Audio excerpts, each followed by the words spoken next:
ಕೃಷಿಯಲ್ಲಿ ಸಮತೋಲಿತ ಪೋಷಕಾಂಶಗಳ ನಿರ್ವಹಣೆ ಕುರಿತ ಕಿಸಾನ್ ಗೋಷ್ಠಿ ತರಬೇತಿ ಕಾರ್ಯಾಗಾರಕ್ಕೆ ಕೊಪ್ಪಳದ ಕೃಷಿ ವಿಸ್ತರಣಾ ಶಿಕ್ಷಣ ಕೇಂದ್ರದಲ್ಲಿ ಕೃಷಿ ಇಲಾಖೆಯ ಜಂಟಿ ನಿರ್ದೇಶಕ ಜಿಎಸ್ ಕೃಷ್ಣಮೂರ್ತಿ ಚಾಲನೆ ನೀಡಿದರು. ಈ ಸಂದರ್ಭದಲ್ಲಿ ಕೃಷಿ ವಿಸ್ತರಣಾ ಶಿಕ್ಷಣ ಕೇಂದ್ರದ ಮುಖ್ಯಸ್ಥ ಡಾ ಪಿಆರ್ ಬದ್ರಿ ಪ್ರಸಾದ್, ತೋಟಗಾರಿಕೆ ಇಲಾಖೆ ಜಂಟಿ ನಿರ್ದೇಶಕ ಕೃಷ್ಣ ಉಕ್ಕೊಂದ, ಸಾವಯವ ಕೃಷಿಕ ಮಲ್ಲೇಶಪ್ಪ ಬಿಸಿರೊಟ್ಟಿ, ಕೃಷಿಕ ಸಮಾಜದ ಅಧ್ಯಕ್ಷ ವಿರೂಪಾಕ್ಷಪ್ಪ ಸೇರಿದಂತೆ ಮತ್ತಿತರರು ಉಪಸ್ಥಿತರಿದ್ದರು.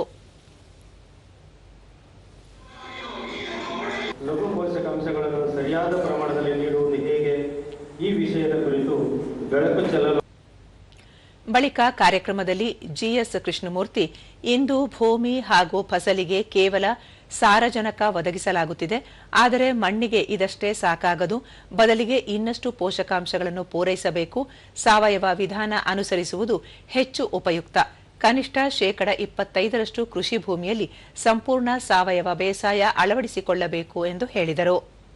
ಅಲ್ಲಿ ಬೆಳೀತಕ್ಕಂತಹ ತರಕಾರಿ, ಸೊಪ್ಪು ಮತ್ತೆ ಬೇರೆ ಬೇರೆ ದ್ವಿದಳ ಧಾನ್ಯಗಳು ಅಥವಾ ಆಹಾರ ಧಾನ್ಯಗಳನ್ನು ನೀವೇ ಬಳಸಿಕೊಳ್ಳಿ. ಡಾ ಪಿಆರ್ ಬದ್ರಿ ಪ್ರಸಾದ್, ಪ್ರತಿ ತಿಂಗಳು ಇದೇ ರೀತಿ ನಿರಂತರವಾಗಿ ಕಾರ್ಯಕ್ರಮಗಳನ್ನು ರೂಪಿಸಲು ಯೋಜಿಸಲಾಗಿದೆ.